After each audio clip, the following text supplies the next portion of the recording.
তো তারা একটা ঝামেলায় আছে। অন্তর্বর্তীকালীন সরকার, জামাতে ইসলাম, এদের সঙ্গে একটা রাজনৈতিক দ্বন্দ্বে তারা আছে। যে জুলাই সনদ কীভাবে হবে, অথবা গণভোট কবে হবে, অথবা গণভোট আদৌ হবে কিনা, এ সমস্ত নিয়ে এক ধরনের রাজনৈতিক দড়ি টানাটানির মধ্যে তারা আছে। এর মাঝে আবার জটিলতা দেখা দিয়েছে নিজেদের দলের অভ্যন্তরে। দলটাকে তারা এমনভাবেই এতদিন চালিয়েছে, অথবা এমনভাবে গঠন করেছে যে দলীয় শৃঙ্খলা বলতে যে কিছু নেই, সেটা যেন দিন দিন প্রকট হয়ে দেখা দিচ্ছে। এবং এই শৃঙ্খলা কেন নেই সেটা নিয়েও কিন্তু বহুবার আমি আলাপ করেছি। আমি নিজেও বহুবার বলেছি, আমি মনেও করি যে বিএনপির মধ্যে যে দলীয় শৃঙ্খলার যে অভাব, যে নিয়ন্ত্রণহীন অবস্থা, এর জন্য দায়ী বিএনপির কেন্দ্রীয় নেতৃবৃন্দ। এরা সবাই নিজেরা এক একজন গ্রুপ লালন করেন, এক একটা লাইন তারা মেনটেন করেন। নিজের লাইনের লোক হলে তার 7 খুন মাপ, নিজের পছন্দের লোক হলে তার আর কোনো সমস্যা নেই, তাকে মনোনয়ন দিতেই হবে। আর যাকে অপছন্দ করেন সে যত যোগ্যই হোক না কেন, তাকে দূরে ঠেলে রাখতে হবে। এই প্রবণতা আমরা বিএনপির মধ্যে অনেক দিন ধরে দেখছি। যখন বিএনপি দৌড়ের উপর ছিল আওয়ামী লীগ আমলে, তখনও তাদের মধ্যে আমরা এ ধরনের আচরণ দেখেছি। এখন যখন তারা নির্বাচনকে সামনে রেখে মনোনয়ন দেওয়া শুরু করলো, তখন আমরা আরও একটা জিনিস দেখলাম। আপনারা জানেন এরই মধ্যে 300 আসনের মধ্যে 237টা আসনে তারা মনোনয়ন ঘোষণা করেছেন। তার মধ্যে ঘোষণার একদিন পরেই একটা আসনে তাদের স্থগিত করতে হয়েছে, সেটা হলো মাদারীপুর 1 আসনে। মিস্টার কামাল জামান নামে এক লোককে মনোনয়ন দিয়েছিল। তার বিপরীতে মাদারীপুরের ওই আসনের লোকজন, যারা অন্য একটা প্রার্থী ছিলেন, অন্য একাধিক প্রার্থী ছিলেন, তাদের সমর্থকরা সেখানে ভাঙচুর করেছে, আন্দোলন করেছে, বিক্ষোভ করেছে এবং রাজপথ তারা ব্লক করে দিয়েছিল টায়ার জ্বালিয়ে। সেই ঘটনার প্রেক্ষিতে ওই আসনের মনোনয়নটা তারা স্থগিত করেছে। আমরা এরই মধ্যে শুনেছি প্রথম জায়গায় মনোনয়ন দেওয়া হয়েছিল মিস্টার কামাল জামান, তিনি নাকি অলরেডি দৌড়ঝাঁপ শুরু করে দিয়েছেন। এটা এমনও শোনা যায়, ওই এলাকার অনেক লোকের কাছে আমি শুনেছি যে বিপুল পরিমাণে অর্থ নাকি উনি ব্যয় করেছিলেন, এবং মানে কত কোটি টাকা এটা আমি কীভাবে বলতে পারবো না, বাট অঙ্কটা অনেক বড়। এবং এরপরে শুনেছি উনি নাকি এখন নাকি লন্ডন যাওয়ার কথা চিন্তা করেছেন, অথবা যাচ্ছেন, অথবা গিয়েছেন, এরকম কিছু একটা হবে, অথবা লোক পাঠিয়েছেন, সেখানেও বিপুল অঙ্কের টাকা দিয়ে পাঠিয়েছেন। মানে যদি এখন উনি আবার নমিনেশন ফেরত পান, তাহলে মনে হবে টাকায় বোধহয় কাজ হয়।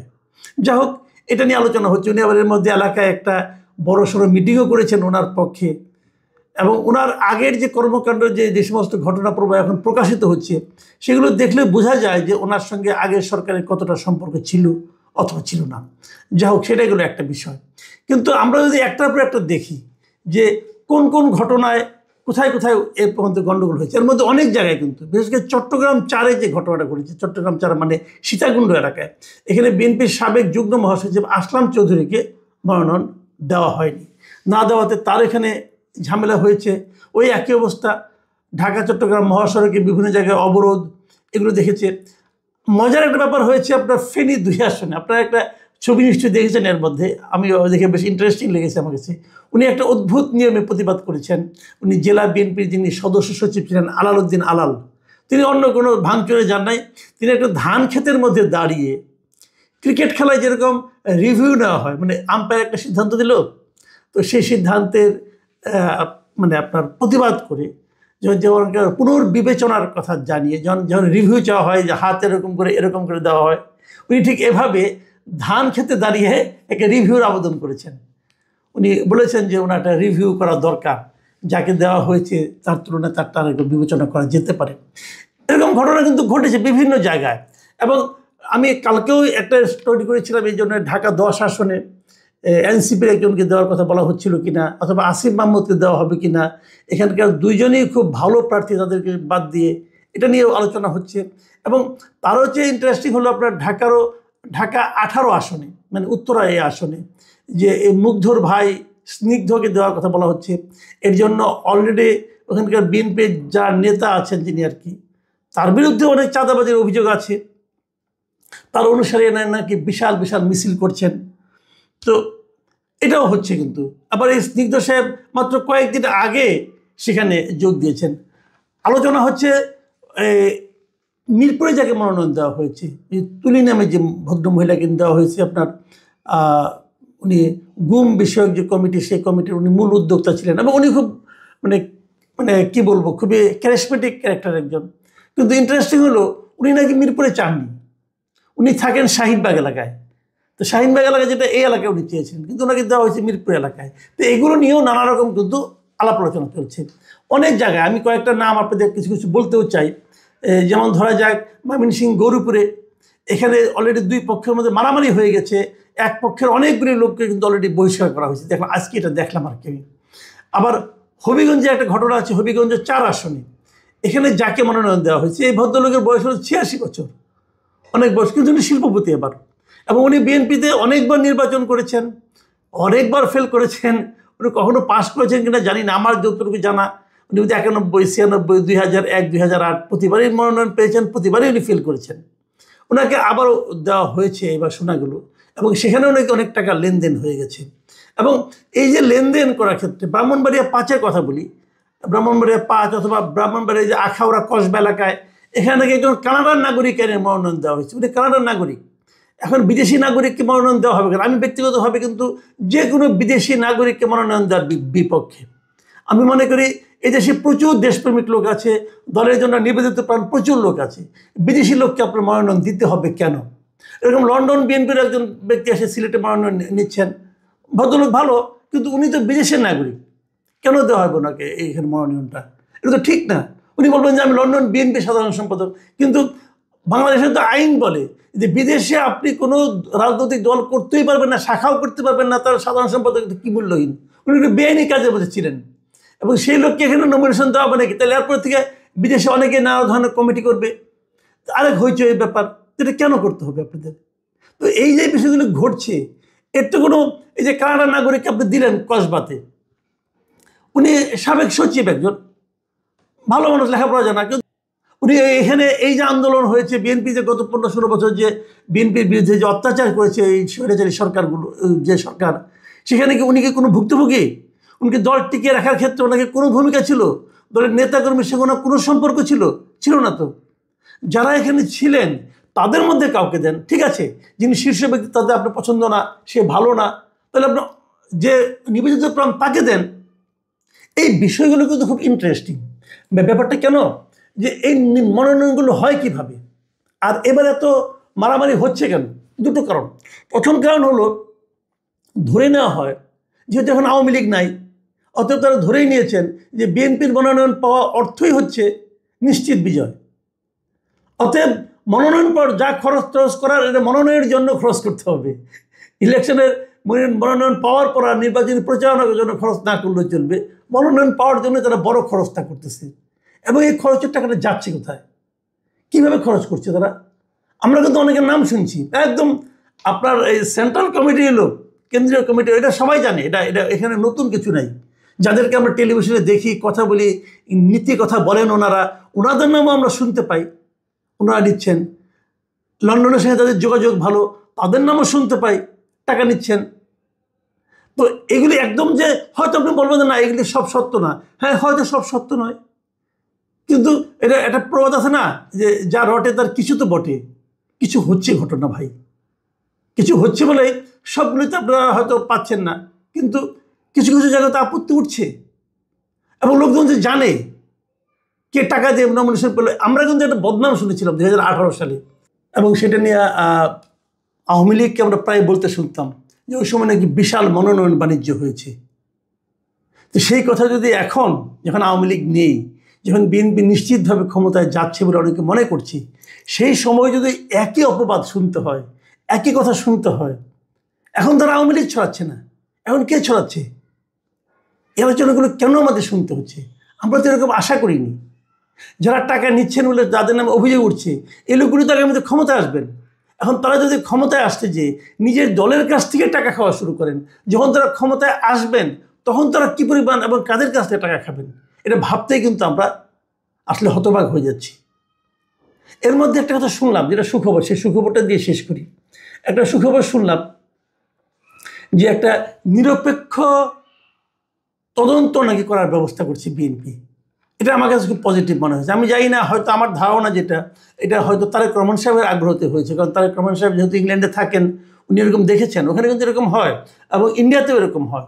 নিরপেক্ষ একটা প্রতিষ্ঠান তারা নির্বাচনের ব্যাপারে দলীয় প্রধানকে হেল্প করেন, তারা নানা রকমভাবে কথা বলেন, কারণ দলের লোকদের মধ্যে এই যে কোটারি থাকে, সিন্ডিকেট থাকে, তার বাইরে একটা নিরপেক্ষ প্রতিষ্ঠান দিয়ে একটা বিচার করানো হয়, জাজ করানো হয় যে আসলে কোন এলাকায় কে কতটুকু জনপ্রিয়, অথবা যার যার বিরুদ্ধে অভিযোগ উঠছে সেই অভিযোগগুলো কতটুকু গ্রহণযোগ্য, এরকম একটা নিরপেক্ষ প্রতিষ্ঠান দিয়ে একটা যাচাই বাছাইয়ের কথা আমরা যেটাকে শুনতে পাচ্ছি। আমি জানি না এটা কতটুকু সত্য, তবে যতটুকু শুনেছি হয়তো সত্য। বিএনপির তালিকা নিয়ে বিরোধ সামলাতে যদি তারা নিরপেক্ষ তদন্তটা পরিচালনা করেন, আমি মনে করি এটা হবে খুবই একটি ইতিবাচক পদক্ষেপ। এবং এটা করার পর আমি দুটো অনুরোধ করতে চাই। একটা অনুরোধ হলো, তদন্তে যাদেরকে পাওয়া যাবে যারা অযোগ্য তাদেরকে সরিয়ে দেওয়া, ওখানে যোগ্য লোককে দেওয়া। আর তারও চেয়ে বড় কথা, যাদের পরামর্শে অথবা যাদের সুপারিশে অযোগ্য লোককে নমিনেশন দেওয়া হয়েছিল, যাদের সুপারিশে সে যত বড় নেতাই হোক না কেন, প্রথমত তার মনোনয়নটা বাতিল করা এবং তাকে দল থেকে তাকে সাহায্য করা। এরকম দু একজন লোককে সাহায্য করেন, দেখবেন দল ঠিক হয়ে গেছে। তা না হলে কিন্তু এই দল নিয়ে আপনাদেরকে অনেক দিন চলতে হবে। এভাবে যদি চলেন তো দলের এই দুরবস্থা কিন্তু সামনের দিনও থাকবে। আমি জানি না শেষ পর্যন্ত কি হবে। তারপরও রাজনৈতিক সমঝোতা ব্যর্থ হবার পর এখন মানুষের চোখ তিনটি পক্ষের দিকে। একটি হচ্ছে সরকার, একটি হচ্ছে বিএনপি, আরেকটি হচ্ছে জামাত ইসলাম। কি করবেন তারা? সরকার কি সিদ্ধান্ত নিতে পারে? এবং সরকার যদি সিদ্ধান্ত নেয় সেটি যদি বিএনপির পক্ষে যায়, তাহলে জামাত কিভাবে রিয়াক্ট করে? বিএনপির বিপক্ষে গেলে দল কিভাবে সেটি মোকাবেলা করবে? একইভাবে জামাতের পক্ষে গেলে জামাত তখন বিএনপি কি রিয়াক্ট করে তার দিকে নজর, আর বিপক্ষে গেলে জামাত তখন তার দল এবং জোট নিয়ে কি করবে। এই সব কিছু মিলায় একটা রাজনৈতিক ঘোলাটে পরিস্থিতি। এই ঘোলাটে পরিস্থিতির মধ্যেই বিএনপির স্থায়ী কমিটির জরুরি বৈঠক ডাকা হয়েছে এবং তারেক রহমান ভারপ্রাপ্ত চেয়ারম্যান তিনি নিজে ভার্চুয়ালি যুক্ত হবেন স্থায়ী কমিটির বৈঠকের সাথে এবং 8:30 আজকেই রাত্রে 8:30টার সময় এই বৈঠক হবে। খুবই গুরুত্বপূর্ণ বৈঠক হিসেবে চিহ্নিত করা হয়েছে এবং বলা হচ্ছে, এবং স্থায়ী কমিটির সমস্ত সদস্যরা সেখানে থাকবেন। বলা হচ্ছে যে আগামী নির্বাচনে দলীয় নমিনেশন, জুলাই সনদ এবং গণভোট নিয়ে সৃষ্ট যে মতভেদ তা নিরসনে রাজনৈতিক দলগুলোকে অন্তর্বর্তী সরকারে দেওয়ার সময়সীমা সহ দলের গুরুত্বপূর্ণ বিষয়ে সিদ্ধান্ত নিতে এই বৈঠক ডাকা হয়েছে। কয়েকটা বিষয়, একটা হচ্ছে বিভিন্ন জায়গায় যে নমিনেশন নিয়ে যে পরিস্থিতি তৈরি হয়েছে সেটা একটা পুনর্বিবেচনার প্রয়োজন মনে করছে দল। কারণ কোনো কোনো ক্ষেত্রে সেটি ম্যাসিভ না হলেও অন্তত 10-12টি জায়গায় প্রার্থী বদলের প্রয়োজন হয়ে পড়েছে, সেটা দল অনুভব করছে। অন্যদিকে শরিকদেরকে নিয়ে কি করবে? প্রায় 63টা আসন ফাঁকা রাখা হয়েছে। সেগুলি কাকে, কোন কোন দলের সঙ্গে কি সমঝোতা, কি নেপথ্যে আলোচনা চলছে এবং তার ফলাফল কি হবে? শরিকদেরকে আসন ছাড় দিলে সেটি ভালো হবে নাকি মন্দ হবে, এসব নানান বিষয় আছে। সবচেয়ে এই মুহূর্তে জরুরি বিষয় সরকার কি সিদ্ধান্ত নেয় গণভোট এবং জুলাই সনদ বাস্তবায়ন প্রসঙ্গে। যদি এমন কোনো সিদ্ধান্ত নেয় যেটা পুরোপুরি বিএনপির বিপক্ষে যাবে, তাহলে দল সেই ক্ষেত্রে কোন কর্মসূচি নেবে? দলের এখন পর্যন্ত মনোভাব হচ্ছে যে কোনো মূল্যে ইউনূস সরকারকে সমর্থন করে যাওয়া নির্বাচন পর্যন্ত। কারণ নির্বাচন না হওয়া পর্যন্ত বিএনপি মনে করছে যে একটা অস্থিতিশীল পরিস্থিতি, যেই পরিস্থিতি একদম সম্পূর্ণ উল্টে যেতে পারে। তো এই পরিস্থিতি রোখার জন্য কোনোভাবেই সরকারের সাথে বিরোধ হোক বিএনপি, সেটা দল চায় না। বিএনপি চায় না, তারেক রহমান তো চায় না, বেগম খালেদা জিয়া অবশ্যই না। কিন্তু যদি পরিস্থিতি এমন হয় নির্বাচনের আগে গণভোট, জুলাই সনদ বাস্তবায়নের এমন কিছু পদক্ষেপ নেওয়া হয়, তাহলে সেই ক্ষেত্রে দল কি চুপ করে থাকবে? এটা একটা বড় প্রশ্ন। তখন কি পদক্ষেপ নেওয়া হবে? জামাত ইসলামের সাথে কি সম্পর্ক থাকবে? আজকে মির্জা ফখরুল ইসলাম আলমগীর দুটি কথা বলেছেন। একটি কথা বলেছেন যে নির্বাচন পিছিয়ে দেওয়ার ষড়যন্ত্র চলছে, আরেকটি কথা বলেছেন যে স্বাধীনতা বিরোধী চক্র স্বাধীনতা মুক্তিযুদ্ধকে ভুলিয়ে দেওয়ার চেষ্টা করছে। খুবই গুরুত্বপূর্ণ কথা, যে স্বাধীনতা মুক্তিযুদ্ধের যেই পুরো ইতিহাসটা, সেই ইতিহাসটা তারা ভুলিয়ে দেওয়ার চেষ্টা করছে। তো বোঝাই যাচ্ছে এটা জামাতকে লক্ষ্য করে নির্বাচন পিছিয়ে দেওয়ার চক্রান্ত চলছে। এখানে হয়তো সরকারের দিকে কিছুটা ইঙ্গিত থাকলেও মূল ফোকাস হচ্ছে জামাত ইসলাম। ফলে আজকেও এরকম একটি আক্রমণাত্মক ভাষায় মির্জা ফখরুল ইসলাম আলমগীর সাধারণত বলেন না, কিন্তু আজকে তিনি বলেছেন। তার মানে ভেতরে ভেতরে অনেক কিছু ঘটছে যেটা সবাই উপলব্ধি করতে পারছে না, কিন্তু রাজনীতিকরা যারা সরকারের সঙ্গে প্রশাসনের সাথে যুক্ত তারা হয়তো বুঝতে পারছেন যে সরকার হয়তো কোন একটা সিদ্ধান্ত নিতে যাচ্ছে, অথবা জামাত ইসলামী এমন একটা পজিশন সামনে নিয়ে আসতে যাচ্ছে যেটা হয়তো বিএনপির জন্য একটা প্রতিকূল পরিস্থিতি হবে। সমস্ত মিলায়ে একটা সিদ্ধান্ত নেওয়ার জন্য আজকে রাতেই জরুরি সভা হবে। সেই জরুরি সভায় দলের নমিনেশন, অন্তর্বর্তী সরকার এখন কি সিদ্ধান্ত নেয়, যেহেতু রাজনৈতিক সমঝোতা হয়নি, তার প্রেক্ষিতে উদ্ভূত যে পরিস্থিতি কিভাবে মোকাবেলা করা যায়, সেই জন্যই এই জরুরি বৈঠকটি অনুষ্ঠিত হচ্ছে। দর্শক, পিতার কণ্ঠস্বর আর কন্যার কণ্ঠস্বর এক হয়ে মিশে গেছে। প্রথমেই দর্শক একটু বলি দ্য উইক সম্পর্কে। এটি একটি ভারতের একটি শীর্ষ আন্তর্জাতিক সাপ্তাহিক সাময়িকী, যার পাঠক কিন্তু বিশ্বজুড়ে আছে। অনুসন্ধানী, নিরপেক্ষ দৃষ্টিভঙ্গি এবং দক্ষিণ এশিয়ার রাজনৈতিক বিশ্লেষণে এর সুনাম রয়েছে।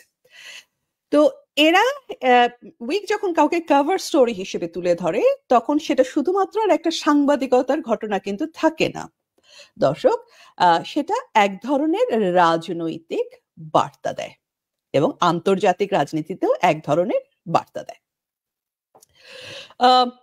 তো তারা শেখ হাসিনার ছবি প্রচ্ছদ হিসেবে ছাপিয়েছে এবং তার দীর্ঘ সাক্ষাৎকার। তো একজন প্রাক্তন প্রধানমন্ত্রী, যিনি নির্বাসিত, যিনি অভিযুক্ত, তারপরেও তিনি দৃঢ় কণ্ঠে কথা বলছেন। এইটি গত কয়েকদিনের যেই পত্রপত্রিকাগুলোর যে সাক্ষাৎকারগুলো, এটাকেই প্রমাণ করে। তো এই সাক্ষাৎকারে কি আছে, উইকেটটাতে কি আছে, কারণ বাকি তিনটাতে কি ছিল সেটা কিন্তু আমরা গত সপ্তাহে আপনাদেরকে জানিয়েছি। তো এই উইকের মধ্যে সাক্ষাৎকারে কি আছে? শেখ হাসিনা শুরুতেই বলেন বঙ্গবন্ধুর কথা। তিনি বলেন, বাংলাদেশের জাতির পিতা শেখ মুজিবুর রহমানের কন্যা হিসাবে রাজনীতি আমার অবচেতন জীবনেরই অংশ ছিল। তিনি স্মৃতিচারণ করেন কিভাবে আট পৌরে জীবনে প্রতিদিন সকালে পরিবারের সাথে বসে খবরের কাগজ পড়তেন আর নানা রাজনৈতিক বিষয় নিয়ে আলোচনা করতেন। এভাবেই তিনি কিভাবে ধীরে ধীরে রাজনীতি সচেতন হয়েছেন, রাজনীতি বুঝতে শিখেছেন, মানুষ চিনতে শিখেছেন। কিন্তু এই কথাগুলো যে তিনি, এই স্মৃতিচারণগুলো, এগুলো কিন্তু শুধু ব্যক্তিগত স্মৃতিচারণ নয়। তিনি যখন তার বাবার কথা বলেন, তখন তা এক কন্যার শোক হিসাবে বলেন না, বরং একজন নেত্রীর উত্তরাধিকার বোধ থেকে বলেন। তো এই জায়গাটি খুবই আমার কাছে ইন্টারেস্টিং মনে হয়। খেয়াল করবেন দর্শক, যে যখনই তিনি বঙ্গবন্ধুর কথা বলছেন, বঙ্গবন্ধু কিন্তু শুধু তার পিতা হিসাবে বলছেন সেরকম না, বা বাংলাদেশের জনক সেই হিসাবে না। সেখানে কথাগুলোতে এক ধরনের উত্তরাধিকার বোধ, রাজনীতির উত্তরাধিকার বোধ, মানুষের প্রতি দায়বদ্ধতার উত্তরাধিকার বোধ, মানুষকে ভালোবাসার উত্তরাধিকার বোধ এবং একটা ভিশন, বাংলাদেশকে নিয়ে তার যে ভিশন, সেই বোধ থেকে তিনি কথা বলেন। তিনি তার বাবাকে, বঙ্গবন্ধুকে দেখেন শুধু একজন পিতা হিসেবে না, একজন দূরদৃষ্টি সম্পন্ন রাষ্ট্র নির্মাতা হিসেবে, যিনি ন্যায়, মানবতা আর উন্নয়নের একটা স্থায়ী ভিত্তি গড়ে গেছেন। দর্শক, শেখ হাসিনা মনে করেন সেই স্বপ্ন এখন তার নিজের দায়িত্ব। এইভাবেই কিন্তু শেখ হাসিনা একজন কন্যা থেকে জাতির নেত্রীর ভূমিকায় উঠে এসেছেন এবং ব্যক্তিগত বেদনা পেরিয়ে জনগণের নেতা হয়ে উঠেছেন। তো শেখ হাসিনা স্মরণ করিয়ে দেন, তার নেতৃত্বে বাংলাদেশ এগিয়ে গিয়েছিল উন্নয়নের পথে। তিনি বলেন, মাথাপিছু আয় কয়েক গুণ বেড়েছিল, দারিদ্র হ্রাস পেয়েছিল, নারীরা কর্মক্ষেত্রে যুক্ত হয়েছিল, অবকাঠামোয় ছিল একেবারে একটা বিপ্লব ঘটে গিয়েছিল। জিডিপি $47 বিলিয়ন থেকে $600 বিলিয়নের কাছাকাছি পৌঁছে গিয়েছিল, মানে একটা আনপ্রেসিডেন্টেড জাম্প, যেটা হয়তো পৃথিবীর ইতিহাসে খুব বিরল একটি ঘটনা। সাথে শুধু নিজের সাফল্যের কথাই বলেননি, নিজের ভুলও স্বীকার করেছেন, যেটা আরেকটা খুবই ইন্টারেস্টিং জিনিস। তিনি স্বীকার করেন যে কিছু ভুল ত্রুটি হয়েছে, কিছু সীমাবদ্ধতাও ছিল, কিন্তু মোটা দাগে দেশটি চলছিল সঠিক পথে, যেটি এখন বাংলাদেশের প্রতিটি মানুষ, বিশেষ করে মেহনতি মানুষরা যারা আছেন, দরিদ্র মানুষেরা যারা আছেন, সাধারণ মানুষেরা যারা আছেন, মধ্যবিত্ত যারা আছেন, তারা সবাই কিন্তু এই জিনিসটি বুঝে বলেন যে আগেই ভালো ছিলাম, কারণ দেশটা মোটা দাগে কিছু ভুল ত্রুটি সত্ত্বেও একটা সঠিক রাস্তায় চলছিল। শেখ হাসিনা তারপর বলছেন, কিন্তু আজকের বাস্তবতা অন্যরকম। বাংলাদেশের শহর ও নগরে প্রতিদিনই ঘটছে ভয়াবহ সহিংসতা, সংখ্যালঘু, নারী এবং আওয়ামী লীগের সমর্থকদের উপর হামলা হচ্ছে, এবং তিনি বলছেন মানুষ আজ নিজের দেশেই নিজের মানুষকে ভয় পাচ্ছে। খুবই সিগনিফিক্যান্ট একটা কথা, খুব খুব খুব নতুন ভাবে এবং দেখার একটা চোখ, ঠিক এক্স্যাক্টলি বাংলাদেশে যা ঘটছে তাই, তাই না? মানুষ আজকে নিজের দেশেই পরবাসী, নিজের দেশে নিজের মানুষকে এসে ভয় পাচ্ছে। তো এই অংশটিতে এসে শেখ হাসিনার কথাগুলো কেবল একজন প্রাজ্ঞ রাজনীতিবিদের নয়, খুব মানবিক একটা কিন্তু ভিউ দর্শক, যে একটা দেশের ব্যথা, মানুষের কষ্ট, অন্যায়, অবিচার, বিচারহীনতা আর যে ত্রাসের রাজত্ব, সেটার বিরুদ্ধে উনি একটা দৃঢ় কণ্ঠস্বর হয়ে দাঁড়িয়েছেন। তিনি বলেন, সংখ্যালঘুদের মন্দির, গির্জা, বৌদ্ধবিহার ভাঙা হচ্ছে, হিন্দু, বৌদ্ধ, খ্রিস্টান ও আদিবাসী সম্প্রদায়ের উপর হাজার হাজার হামলার খবর এসেছে, নারীরা নিরাপত্তাহীন। 2025 সালের প্রথম 6 মাসে 441টি ধর্ষণের ঘটনা ঘটেছে, যেখানে পুরো 2024 সালে ছিল 401টি। এটি শুধু পরিসংখ্যান নয়, এটি জাতির আত্মার উপর একটি ক্ষত। খেয়াল করুন যে বঙ্গবন্ধুর কন্যা বলছেন কথাটি খুব জাতিগত বিভাজন বা রাজনৈতিক বিভাজন বা বিভাজনের জায়গা থেকে না, তিনি বলছেন তার জনগণের কথা, যেই জনগণের মধ্যে হিন্দু, বৌদ্ধ, খ্রিস্টান, নারী, পুরুষ সকলেই আছে, এবং তাদের সবাইকে, সবার নেত্রী তিনি, ঠিক সেইভাবেই সবারই আজকে যেই দুর্দশা সেটি উনি তুলে এনেছেন। শেখ হাসিনা সরাসরি আঙ্গুল তুলেছেন ইউনূস প্রশাসনের দিকে। তার ভাষায়, ডক্টর ইউনূসের শাসনের অভিজ্ঞতার অভাব মানুষ তাদের নিজেদের জীবনে টের পাচ্ছে। আইন শৃঙ্খলার ভাঙন, সব ধরনের জনসেবার অভাব আর একটা অনিশ্চয়তার দেশে পরিণত হয়েছে বাংলাদেশ। তিনি বলেন, ইউনূস প্রশাসনের অধীনে ইসলামী উগ্র গোষ্ঠীগুলো যেমন হিজবুত তাহরির আবার সক্রিয় হয়েছে, এবং উনি জাস্ট একদম স্পেসিফিক্যালি উদাহরণ দিয়ে বলেছেন কিভাবে সংখ্যালঘুদের উপর হামলা হচ্ছে, উপাসনালয় ভাঙচুর হচ্ছে, গ্রাম জ্বালানো হয়েছে, সাংবাদিকদের মিথ্যা মামলায় আটক করা হয়েছে, বিচারপতিদের পদত্যাগে বাধ্য করা হয়েছে, আওয়ামী লীগের সমর্থকদের উপর আনপ্রেসিডেন্টেড প্রতিশোধমূলক হামলা হয়েছে, পুলিশ ও সরকারি কর্মকর্তাদের হত্যা করে পুড়িয়ে দিয়ে গাছে ঝুলিয়ে দেওয়া হয়েছে। তিনি বলেন, murder, rape, muggings, arson, looting and robberies have become the norm in Bangladesh. তো এই সহিংসতা শুধু রাজনীতি নয়, সভ্যতার বিরুদ্ধে অপরাধ, এবং এই পরিস্থিতিতে যখন দেশে চলছে, তখন উল্টো শেখ হাসিনার বিরুদ্ধেই ক্রাইমস এগেইনস্ট হিউম্যানিটির অভিযোগ আনা হয়েছে। তিনি শেখ হাসিনা স্পষ্টভাবে বলেন, বাংলাদেশের কিছু আইনজীবী আমাকে মানবতা বিরোধী অপরাধ অভিযুক্ত করে আমার মৃত্যুদণ্ড দাবি করছে। এই অভিযোগগুলো সম্পূর্ণ সাজানো, মিথ্যা এবং বেআইনি প্রহসনমূলক বিচারের অংশ, যা আমার অনুপস্থিতিতেই পরিচালিত হচ্ছে।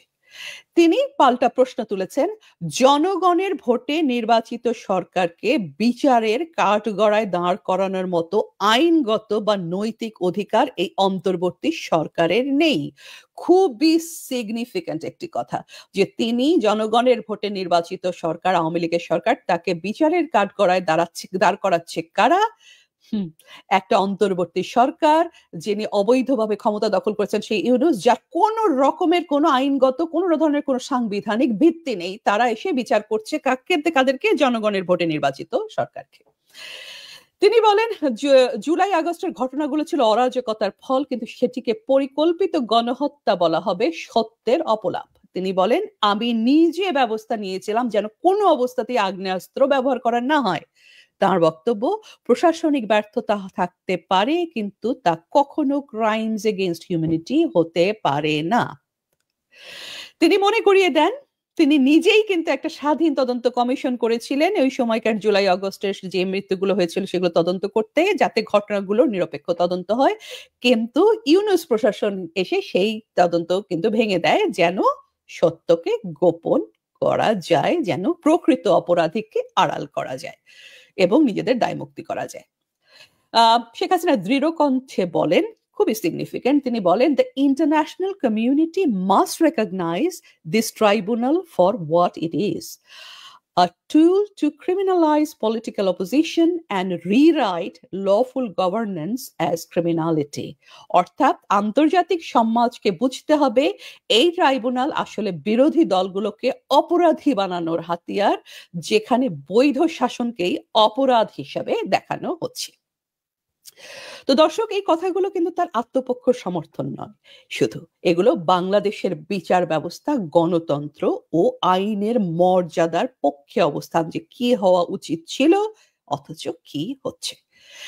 তিনি ন্যায় বিচারের দাবি তুলেছেন। তিনি বলেছেন, যেখানে সত্যিকারের অপরাধীরা স্বাধীনভাবে ঘুরে বেড়াচ্ছে সেখানে কেন নির্বাচিত সরকারকেই অপরাধী বানানো হচ্ছে। পশ্চিমা দেশগুলোর প্রতি তার একটি খুব স্পষ্ট কূটনৈতিক বার্তা ছিল এই সাক্ষাৎকারে। তিনি বলেছেন, it is all too easy for some of our Western allies to apply their own matrix of democracy without understanding our realities. অর্থাৎ আমাদের কিছু পশ্চিমা বন্ধু বাংলাদেশের ঘাড়ের ওপর নিজেদের মানদণ্ড চাপিয়ে দেয়, কিন্তু তারা একেবারেই বাংলাদেশের বাস্তবতা এবং বাংলাদেশের রাজনীতির জটিলতাগুলো বুঝতে পারে না। তো দর্শক, কেন এই সাক্ষাৎকারটি গুরুত্বপূর্ণ? এই প্রতিটি সাক্ষাৎকার, যে তিনটি উনি আগে দিয়েছেন এবং আজকেরটি সহ, এগুলো আজকের না, এই গতকালের সহ, এগুলো এই উইকের সাক্ষাৎকারটি, এগুলো কেন গুরুত্বপূর্ণ? প্রথমত, এটি শেখ হাসিনার পাল্টা বয়ান। 2024 সালের পর বাংলাদেশকে নিয়ে বিশ্বে যে এক পেশে চিত্র তৈরি করার চেষ্টা করছিলেন ইউনূস, তার শেখ হাসিনার এই সাক্ষাৎকার সেই এক পেশে চিত্রের, সেই বয়ানের একটি পাল্টা জবাব। এটাকে ইংরেজিতে আমরা যাকে বলতে পারি কাউন্টার ন্যারেটিভ, যিনি আন্তর্জাতিক সমাজের কাছে বাংলাদেশের প্রকৃত চিত্রটি আসলে তুলে ধরেছেন। দ্বিতীয়ত, এটি ইতিহাস এবং বর্তমানের একটা সংযোগ। উনি খুব সুন্দর করে এই সাক্ষাৎকারটিতে খুব সুন্দর করে ইতিহাসের সাথে বর্তমানকে সংযুক্ত করেছেন।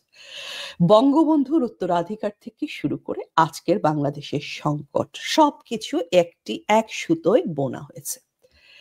এটা একটা ব্যক্তিগত গল্প দিয়ে শুরু হয়েছে, কিন্তু একই সঙ্গে দর্শক, এটা একটা জাতীয় আত্মকথাও। তৃতীয়ত, এটি একজন অভিযুক্ত নির্বাসিত নেতা, যিনি জানেন তার প্রতিটি শব্দ রাজনৈতিকভাবে ব্যবহৃত হবে, তারপরেও তিনি কথা বলেছেন। তিনি এই বার্তা দিতে চেয়েছেন যে তিনি চুপ নন।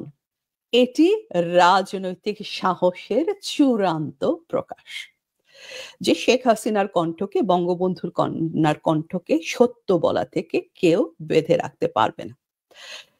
চতুর্থ, তো এটি একটি আন্তর্জাতিক বার্তাও। তিনি পশ্চিমাদের স্মরণ করিয়ে দিয়েছেন, গণতন্ত্রের চেহারা সর্বত্র এক নয়।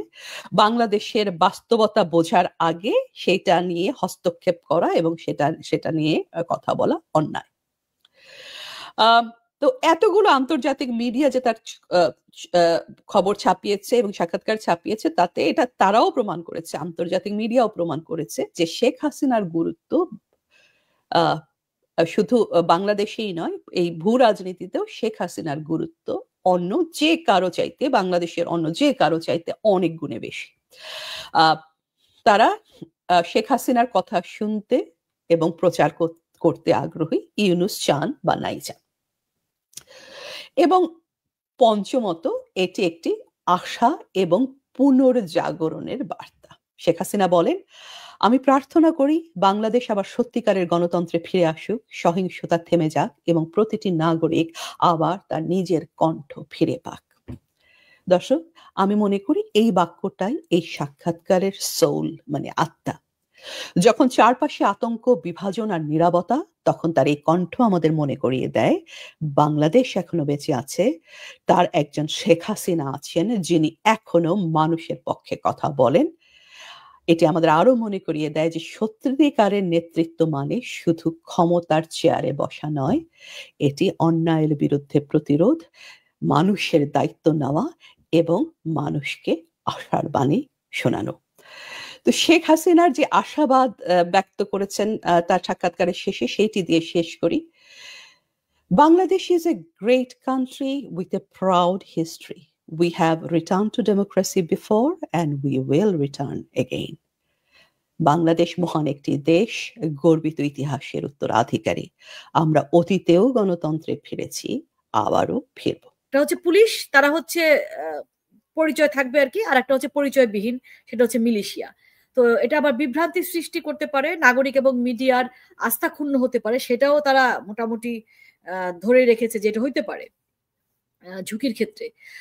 আর সুপারিশ করেছে আবার সেই জন্য সেটা কভার করতে, সেটা হচ্ছে সকল মোতায়েনকৃত যে সদস্য তাদের পূর্ণ পরিচয়পত্র, এবং যারা আসলে এই গুন্ডা বাহিনী মানে যাদের প্রাইভেট একটা ফোর্স থেকে আনা হবে, আমরা আশঙ্কা করছি যে এটা আসিফউদ্দিন সজীব ভুঁইয়ার ব্যক্তিগত গুন্ডা বাহিনী থেকে। তো তাদেরকে একটা যাতে পরিচয়পত্রটা চিহ্নিত করা যায় সেজন্য একটা আইডি দেওয়া হতে পারে, বা একটা ব্যান্ড কোন একটা জায়গায় লাগানো, যাতে আপনি মাঠে বুঝতে পারেন, এটা বলা হচ্ছে। এবং আমরা কিন্তু এই আসিফ মাহমুদ সজীব ভুঁইয়ার কাছে একটু যাই, আমরা তার যদি কার্যকলাপ দেখি একটু। আপনি কি আমাকে দেখতে পাচ্ছেন? হ্যাঁ, দেখতে পাচ্ছি, শুনতে পাচ্ছি, বলুন। আচ্ছা, সেটা হচ্ছে আমরা দেখলাম প্রথমে 5 আগস্ট মানে 2024-এ যদি আওয়ামী লীগ সরকারের পতন না হতো তাহলে সে কি করতো, তাহলে তার সশস্ত্র যুদ্ধ করতো, রাইট? সে সশস্ত্র যুদ্ধ আসলে করবে, যে তার মানে কি অস্ত্র সহ সশস্ত্র যুদ্ধ মানে কি অস্ত্র সহ, সে অস্ত্র সহ যুদ্ধের সেই অস্ত্রগুলো কোথায় গেল? এবং আমরা দেখলাম যে এই সজীব যখন এটা কি দুবাইতে যাচ্ছিল বোধহয় একটা সরকারি সফরে, তখন তার ব্যাগে, তার পার্সোনাল ব্যাগে আমরা দেখলাম যে AK-47 এর গুলি পাওয়া গেল, রাইট? গুলির খোসা পাওয়া গেল। আচ্ছা, সেটা সে একটা ব্যাখ্যা দিল যে এটা সে ব্যক্তিগত সিকিউরিটির জন্য। তো সেই এই প্রশিক্ষণ সে কবে নিয়েছিল, কোথায় নিয়েছিল আমরা জানি না। আপনি দেখেন রিলেটেড কিন্তু। এরপরে হ্যাঁ রিলেটেড। আমরা লাস্ট সম্ভবত 21শে অক্টোবর প্রথম সে ঘোষণা দিয়েছে যে তার ফেসবুক পেজে তার যে যুব ক্রীড়া মন্ত্রণালয়, এবং সেখানে সে কি করছে, সে দেশের ছেলে মেয়েদেরকে আহ্বান জানাচ্ছে এবং সে অলরেডি প্রশিক্ষণ শুরু করছে, অস্ত্র প্রশিক্ষণ শুরু করছে তাদেরকে, এবং ধাপে ধাপে ধাপে ধাপে সে লিখেছে 2 লক্ষ পর্যন্ত সে বানাবে, মানে একটা গুন্ডা বাহিনী তৈরি করবে, তার নিজস্ব একটা গুন্ডা বাহিনী তৈরি করবে। এবং সে গুন্ডা বাহিনী যদি তৈরি আগেও না হয়ে থাকে, এখন কিন্তু প্রকাশ্যে সরকারি সুবিধা ব্যবহার করে সে করছে, আগে যদি না থাকে তাহলে কিন্তু সে সশস্ত্র যুদ্ধ করতো, এটা সে বললো কিভাবে? তার মানে তার এই গুন্ডা বাহিনী কিন্তু আগেই আছে, তার কাছে AK-47 আছে, মানে যে সবকিছু মিলে আপনি দেখেন রিলেটেড কিন্তু, তাই না? এবং আরেকটা বিষয়, আমাদের গোপালগঞ্জে যখন 16 জুলাই হত্যাযজ্ঞ চালানো হলো, সেই হত্যার নেতৃত্ব কিন্তু দিয়েছিল আসিফ মাহমুদ সজীব ভুঁইয়া, স্বরাষ্ট্র উপদেষ্টার সঙ্গে বসেছিল, এটা নিয়ন্ত্রণ করছিল। মানে এই ছেলে একটা মানে মূলত সে একটা যিনি গবেষক এবং বিশ্লেষক, আমি তাকে আমন্ত্রণ জানাচ্ছি। ধন্যবাদ আপা, আপনাকে স্বাগতম আমাদের অনুষ্ঠানে যুক্ত হওয়ার জন্য। প্রিয় দর্শক, আপনারা আমাদের অতিথিকে দেখতে পাচ্ছেন এবং আমরা যে বিষয়গুলো আজকে দেখেছেন যে আমরা শিরোনাম কি দিয়েছি যুক্ত হওয়ার জন্য। আজকে বাংলাদেশের যে পরিস্থিতি যাচ্ছে, গ্রাম থেকে শহর, নগর, এমনকি অজপাড়াগাঁয়েও একটি বিষয় আলোচনা হচ্ছে। এখন শুধু আগে আমরা শুনতাম যে কোনো শব্দের আগে যে টক অফ দ্য সিটি বা টক অফ দ্য কান্ট্রি, মানে এটাকে আমার মনে হয় আরো নতুন কোনো শব্দ যুক্ত করতে হবে। 13 তারিখ নিয়ে সারা বাংলাদেশে একটা, মানে যত না বাংলাদেশ আওয়ামী লীগ চিন্তিত, যত না বাংলাদেশ ছাত্রলীগ চিন্তিত, আমার ধারণা সবচেয়ে বেশি এখন চিন্তিত ডক্টর ইউনূসের অবৈধ সরকার। এবং সারা দেশের মানুষও আশাবাদী যে 13 তারিখে বাংলাদেশের মুক্তিযুদ্ধের পক্ষের যারা আছে তারা একটা কিছু করবে। কারণ বাংলাদেশের মানুষের এখন পেটে ভাত নেই, তাদের যাদের গোলাতে ধান ছিল সে তা নেই, এমনকি যারা পাট ব্যবসায়ী তাদের পাট গুদামে পড়ে আছে, বিক্রি করার লোক নেই। আমি অবশ্য অনেক চালাকি করে একটু দরদাম বাড়িয়ে দিয়েছি যখন শুনেছি যে পাকিস্তান এই পাট কিনতে আসতেছে, আমরা একটু চালাকি করার চেষ্টা করেছি, আমরা সস্তায় নিতে দিব না। যাই হোক, সেটা অন্য বিষয়। প্রিয় দর্শক, আমরা মূল আলোচনায় চলে যাই। আপা, আপনার কাছে অনেক প্রশ্নই আমাদের রয়েছে, দর্শকদের অনেক প্রশ্ন থাকবে, আমরা সেগুলো আপনাকে জানাবো। আপনি যদি আমাদের জানাতেন যে এই 13 তারিখের যে বক্তব্যগুলো নিয়ে এক এক সময় এক এক কথা বলছে, কখনো কখনো আমাদের জাহাঙ্গীর ভাই, মানে যিনি আমাদের স্বরাষ্ট্র উপদেষ্টা বলি আমি তাকে, তিনি একবার বলেন 50% সেনাবাহিনী ফিরে গিয়েছে ব্যারাকে। আবার যখনই 13 তারিখের বিষয়ে একটু আলোচনা, সমালোচনা বা পর্যালোচনা চোখের সামনে চলে আসলো, তিনি বললেন যে না না না, এটা তো গুজব, আমরা তো সেনাবাহিনী ফেরত দেইনি। তো এই যে তাদের এই বক্তব্য, আবার সবচেয়ে বিপজ্জনক যে কথা, কোথাও কোথাও লেখা দেখতেছি যে ভিন্ন পোশাকে বা পুলিশের পোশাকে পুলিশের বাইরে অন্য কেউ উপস্থিত থাকবে। আর শিক্ষাবিদ হিসেবে আপনার কাছে তো অনেক প্রশ্নই থাকবে, আপনি যেহেতু শিক্ষাবিদ। এই যে শিক্ষকদের আন্দোলন, এরাও কিন্তু শেখ হাসিনার সরকার উচ্ছেদের সময় অনেকেই এখানে যারা আছে জড়িত ছিল, তারা নিজেরাই বলেছে যে আমরা ভুল করেছি, শেখ হাসিনাকে উচ্ছেদ করে তারা ভুল করেছে, এগুলো তারা বলেছে। এমনকি এই যে তখন বলা হতো যে Awami League fascist, Chhatra League, Jubo League, police Awami League, police League হয়ে গেছে, তাদের সবাই পেটায় মারে, এগুলো বলতো। এখন তারা কারা মারতেছে, এখন কারা পেটাচ্ছে, এখন কারা গরম পানি দিতেছে, কারা সাউন্ড গ্রেনেড মারতেছে।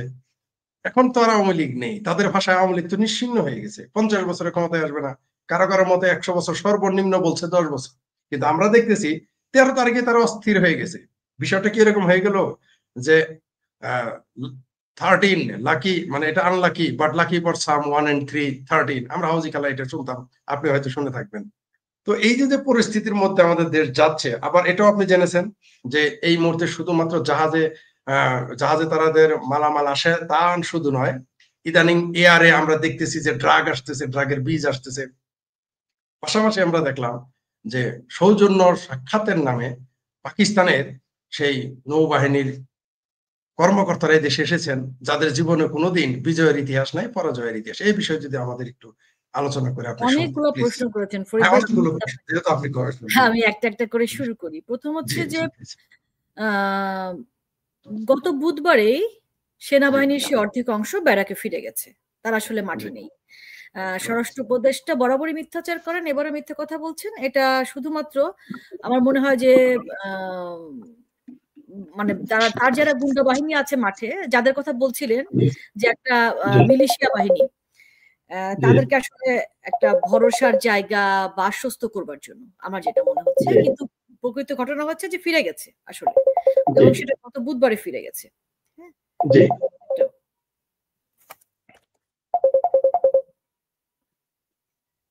আচ্ছা, আর আমি একটা একদম পুলিশের একটা গোপন তথ্য আছে আমাদের কাছে।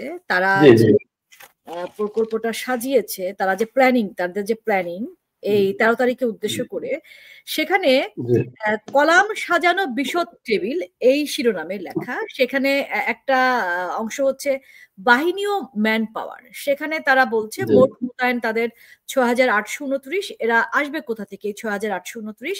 সে উৎসের কথা বলা হয়েছে ৯,০০০ সদস্যের ব্যক্তিগত মিলিশিয়া থেকে। ওকে, তাদের কিছু সদস্যকে আবার পুলিশের ইউনিফর্ম পরানো হবে, এবং সেখানে আবার একটা জায়গা, একটা অপশন আছে প্রভাব, তার যে আপনার অবৈধ ইনকাম, তার এপিএস দিয়ে, তাকে দিয়ে সবকিছু মিলে একে আসলে আরেকটা নোটিস করবার প্রয়োজন আছে আমাদের মনে হয়। এ একটা ভয়ঙ্কর সন্ত্রাসী। এবং আপনি শিক্ষকদের কথা বলছেন, সেই প্রসঙ্গে একটু বলি যে মোহাম্মদ ইউনূস ক্ষমতা দখল করবার পর থেকে আমরা দেখছি যে শিক্ষকদের যে পরিমাণ লাঞ্ছিত করা হয়েছে, মেরে কোন শিক্ষক হার্ট অ্যাটাক হয়ে কিন্তু মারা গেছেন। ওই পরিস্থিতিতে আমরা দেখেছি যে হাতুড়ি দিয়ে শিক্ষকের হাত ছেঁচে দেওয়া হয়েছে, এটা আমাদের ফরিদপুরে ঘটেছে। এবং শিক্ষকদেরকে বাধ্যতামূলক ভাবে অবসর নিতে মানে বাধ্য করা হয়েছে, বের করে দেওয়া হয়েছে, জুতার মালা দেওয়া হয়েছে, কত কিছু করা হয়েছে। মব সন্ত্রাসের মাধ্যমে যে পরিমাণ অসম্মান করা হয়েছে, অন্যান্য প্রফেশন থেকে না শিক্ষকতার বিষয়টা একটু ভিন্ন। আমি এই ক্ষেত্রে আপনাকে বলছি, সেটা স্কুল, কলেজ, ইউনিভার্সিটি যে ক্ষেত্রে হোক, সেখানে কিন্তু সরাসরি ছাত্রের সাথে তার একটা ব্রিজিং তৈরি করতে হয়, এবং যেহেতু সে ছাত্রকে শিখতে হেল্প করে, কোনো কিছু জানতে হেল্প করে, সেহেতু ছাত্ররা কিন্তু শিক্ষকের প্রতি ওই আস্থা, ওই ভালোবাসাটা, শ্রদ্ধার জায়গাটা যদি না থাকে, তাহলে কিন্তু খুব মুশকিল। মানে আমার নিজের অভিজ্ঞতা হচ্ছে যে আমার ছেলেকে আমি ছোটবেলায় দেখা যাচ্ছে যে একটা ভুল করেছে হয়তো বা শিক্ষকের কাছ থেকে, আমি বলছি এটা এইভাবে না এইভাবে, আমার কথা সে পাত্তা দিচ্ছে না, যে না মিস বলেছে সো এটাই ঠিক। তো এই আস্থা এবং ভক্তির কারণে কিন্তু শিক্ষকের কাছ থেকে কোনো কিছু রিসিভ করাটা খুব ইজি হয়ে যায়। সেই জায়গাটা ইউনুস একদম ভেঙে দিয়েছে। এবং সেই শিক্ষকদের একের পর এক, শুধু এই যে এখন না, আপনি এর আগেও দেখেছেন যে কিভাবে শিক্ষকদের গরম পানি ছুঁড়ে মারা হচ্ছে, কিভাবে ছোট শিশু কোলে একটি শিক্ষিকার ছিল, সেই শিশু সহ তাকে কিভাবে টর্চার করা হচ্ছে, সাউন্ড গ্রেনেড বলেন, বোমা নিক্ষেপ বলেন, মানে নানা ধরনের শিক্ষক বাংলাদেশে উনি শেষ করে দেওয়ার চেষ্টা করছে। এটা তো আমরা দেখতেই পাচ্ছি। উনি হয়তো বা শুধুমাত্র মাদ্রাসা শিক্ষাকে রাখবে এরকম একটা আমার কাছে প্রবণতা মনে হচ্ছে। জেনারেল এডুকেশনের শিক্ষকরা যেন কোনোদিনও আর শ্রেণীকক্ষে মাথা উঁচু করে দাঁড়াতে না পারে, তার সমস্ত বন্দোবস্ত করেছে। Point to be noted. আমি আপনাকে এর সাথে যুক্ত করতে চাই। আপনি যেটা বলেছেন আমরা এটা আপনার সাথে একমত। মূলত বাংলাদেশের জেনারেল শিক্ষা, বিজ্ঞান শিক্ষা, প্রযুক্তি শিক্ষা যারা শিক্ষক, তারা যেন আর কোনোদিন কোনোভাবে সাহস নিয়ে কথা বলতে না পারে, তারা যেন একই সাথে রাষ্ট্র, একই সাথে ধর্ম এবং ছাত্রদেরকে ভয় পায়, সেই একটা পরিবেশ সৃষ্টি করে রেখেছেন। এটা আপনার সাথে আমরা অবশ্যই একমত। আর আপনি গবেষক, শিক্ষাবিদ এবং গবেষক হিসেবে বলেছেন, আমরা এটা চিন্তা ভাবনা করেছি। আপনি বললে হয় কি, সেটা আমরা তখন একাডেমিকই জনগণকে বলতে পারি। ফরিদ ভাই, আমি আরেকটা বিষয় বলি আপনাকে এর সাথেই, সেটা হচ্ছে যে না হলে আপনি দেখেন শুধুমাত্র এই জেনারেল এডুকেশনের যারা শিক্ষক তাদেরকে টার্গেট করা হয়েছে। আপনি লক্ষ্য করেছেন? আপনি কিন্তু দেখবেন মাদ্রাসা বা হ্যাঁ আর কাউকে কিন্তু টার্গেট করা হয়নি। তার মানে কি? তার মানে হচ্ছে এই শিক্ষা ব্যবস্থাকে ধ্বংস করে দিচ্ছেন। কি কারণে ধ্বংস করে দিচ্ছেন? আপনি কাদের তাহলে এজেন্ডা বাস্তবায়ন করছেন সেটা আমরা কিন্তু দেখতে পাচ্ছি। আমরা আইএসএস এর আপনারা কিন্তু পতাকা দেখেছি, আমরা সেই পতাকা নিয়ে প্রকাশ্যে তারা মিছিল করেছে, রাইট? এবং আমরা দেখেছি 32 নম্বর ভাঙার সময় আইএসএর পতাকা দেখেছিলাম। হ্যাঁ, এবং তারপরেও পরেও কিন্তু রাস্তায় যখন মিছিল করছিল সেই পতাকা সাথে নিয়ে মিছিল করছিল। এবং আমরা দেখেছি যে মামুনুল হককে সে আফগানিস্তানে গিয়েছে, আফগানিস্তানে সরকারি সফরে গিয়ে সেগুলো সে প্রকাশ্যে আবার সেগুলো সে বলছে সে কিভাবে। আপনাকে একটু যুক্ত করি, আমি ইন্টারাপ্ট করি, সরি। এই যে একজন দর্শক লিখছেন, সব মিলিয়ে মনে হচ্ছে টাইম ম্যাগাজিনে সেই 1 বছর আগের অবিশ্বাস্য প্রত্যাবর্তন, ভবিষ্যৎবাণী হয়তো এখন বাস্তবে পথ হাঁটছে। মানে এই যে কি আমি বুঝতে পারছি সে কি বলছে। সেটা হচ্ছে টাইম ম্যাগাজিনে এটা সম্ভবত 24 সেপ্টেম্বর বা অক্টোবর, যতদূর মনে পড়ে অক্টোবরে যে ফিচারটা করা হয়েছিল বাংলাদেশের পরিস্থিতি নিয়ে, তখন বলেছিলেন যে মানে আওয়ামী লীগ আসলে কিভাবে ফিরে আসতে পারে, হ্যাঁ, যে হাউ বাংলাদেশ ইজ আউটস্ট্যান্ড লিডার, হ্যাঁ। এবং সেখানে কিন্তু লেখাও ছিল যে কোন কোন প্রক্রিয়ায় আওয়ামী লীগ আবার খুব হ্যাঁ। তো শুনেন, সম্ভবত তার জন্য কি এই যে আমরা যে স্লোগান দিয়েছি, আজকে আমাদের যে স্লোগান সোজা সাপটা, দেশ বাঁচাতে যুদ্ধ করি, লকডাউন সফল করি, এটা কি তাহলে আমরা এই ভবিষ্যৎবাণী একদম মানে এটা আসলে আওয়ামী লীগের প্রত্যাবর্তন না, এটা হচ্ছে বাংলাদেশ তার যে স্পিরিট, বাংলাদেশটাকে আফগানিস্তানের দিকে নিয়ে যাচ্ছে, আসলে পাকিস্তান কিন্তু না। আমি এখন যেটা দেখছি যে প্রথমে হয়তো ইরান স্টাইলে, তারপরে শরিয়া আইনের দিকেই তারা তো প্রকাশ্যে বলছেও, তারা তো এটা চায়, সেই অনুযায়ী বাংলাদেশটাকে নিতে চায়। যদিও বা আমরা জানি সেই, আমরা যদি ভাসানীর কথাতে ফিরে যাই যে নীল নদের পানি যেমন নীল নয় তেমনি জামাত ইসলাম নয়, হ্যাঁ। তো সেই জায়গা থেকে এসো সেই প্রচেষ্টার একটা অংশ আসলে আমরা দেখছি মোহাম্মদ ইউনুস তার ব্যক্তি স্বার্থে এবং একটি রাষ্ট্র তার নিজস্ব স্বার্থে ইউনুসকে দিয়ে এগুলো করাচ্ছে, এবং ইউনুস সেই এটা করবেন বলে ইউনুস নোবেল পেয়েছিলেন। সেই জায়গায় কিন্তু বাংলাদেশের মানুষ এই যে 14 মাসে 15 মাসে বুঝে ফেলেছে। আপনি দেখেন যে পেটে আপনি হাত দিয়েছেন, আপনি মানে তাদের ভাতা, বয়স্ক ভাতা, দুগ্ধ ভাতা ছিল, তারপরে প্রসূতি মাতার যে ভাতাটা ছিল, সমস্ত ভাতা আপনি বন্ধ করে দিয়েছেন। আপনি গত 14 মাসে আপনি শুধু দেখেন যে ধর্ষণ হয়েছে কতজন নারী। আমি আপনাকে সংখ্যাটা বলি, এখানে আমাদের 6343 জন। আচ্ছা, এরা হচ্ছে হত্যা মামলা যেটা নথিভুক্ত হয়েছে, এর বাইরে সব কিন্তু নথিভুক্ত হয়নি। আপনার দারিদ্র সীমার নিচে অবস্থান করছে মানুষ, আগে ছিল 18.7, এখন 22.9। মানে হ্যাঁ হ্যাঁ 52 লাখ মানুষ আসলে নতুন করে অ্যাড হয়েছে। এবং ধর্ষণের সংখ্যা আসলে এরকম প্রচুর, 1632 জন নারী। এবং সব দিকে আপনার প্রবৃদ্ধি, যেটা আমাদের সময় ছিল 5.82, সেটা প্রবৃদ্ধিটা কমে এখন 3.69%। মানে আপনি যদি, এটা আমি একদম মোটা দাগে বলছি, একদম মোটা দাগে, প্রতিটা মানুষ কিন্তু যখন নাভি না যে আপনি জীবিত অবস্থায় ফিরে আসতে পারবেন ঘরে। কি অদ্ভুত! একজন নারী বাইরে যাবে, তাকে নানা রকম হেনস্থার শিকার হতে হচ্ছে। এবং আমরা দেখেছি যে যারা আসলে জুলাই আগস্টের সেই ভুলে পা দিয়েছিলেন, সে বিভ্রান্তিতে আচ্ছন্ন হয়ে আওয়ামী লীগ সরকারকে হটানোর জন্য যারা আন্দোলনে নেমেছিলেন, তারা কিন্তু ভুল স্বীকার করে এখন হ্যাঁ তারাই কিন্তু ভুল স্বীকার করছে এবং তারা এখন ঐক্যবদ্ধ হতে শুরু করেছে। এখানে মোহাম্মদ ইউনূসের ভয়, এখানে তার গুন্ডা বাহিনী বা সন্ত্রাসী জঙ্গি বাহিনীর ভয়। হ্যাঁ, আপনি ঠিকই বলেছেন আপা। আর আপনি যে ধর্ষণের কথাটা বললেন, আমি এই বিষয়টা আমি অবগত। আমি ব্যক্তিগতভাবে বহু মানুষের সাথে কথা বলি। আমি অবাক হয়ে গিয়েছি যে 13 বছরের কিশোরী থেকে 60 বছরের বয়স্ক নারী না 60 হবে কেন, 82 একজন হলো না, 82। আর 13 বছর তো কেন, 6 বছর 3 বছর ভুলে গেছেন আপনি। 6 বছর 3 বছরের বাচ্চা ঠিক আছে, মানে আমি বলতেছি মরণাপন্ন হয়ে গিয়েছিল। আর একটা কথা বলি ভাই, এই যে 1632, এটা হচ্ছে যেটা আপনি থানায় গিয়ে মামলা করেছেন। কয়জন মামলা করে? না এর সাথে আপনি 20 গুণ বেশি হয়েছে। আমরা জানি কি এখনো আমাদের একটা ট্যাবু আছে, সেটা হচ্ছে যে রেপিস্ট সে শাই ফিল করে বা তাকে সমাজ থেকে করা হয়, বিচ্ছিন্ন করা হয়। রিসেন্ট যেটা ঘটেছে, একজন নারীকে প্রথমে যে ধর্ষণ করে হাজতে গিয়েছিল, ফিরে এসে আবার ধর্ষণ করেছে একই নারীকে। এবং দুঃখজনক এবং বেদনাদায়ক এবং লজ্জার বিষয়, সেই নারীকে গ্রাম ছাড়া করেছে, সেই ধর্ষককে নয়। হ্যাঁ, এই যে বিষয়গুলো কেন আমরা একটা দেখলাম না, একজন ধর্ষক, একজন হেনস্থাকারী নারী হেনস্থাকারী যাকে পুলিশ গ্রেফতার করলো, তখন শিবির কি করলো, তাদেরকে যে ফুলের মালা দিয়ে তাকে বের করে নিয়ে আসলো। হ্যাঁ, শিবিরের সেই ঢাকা ইউনিভার্সিটির ঘটনা বলছি আমি।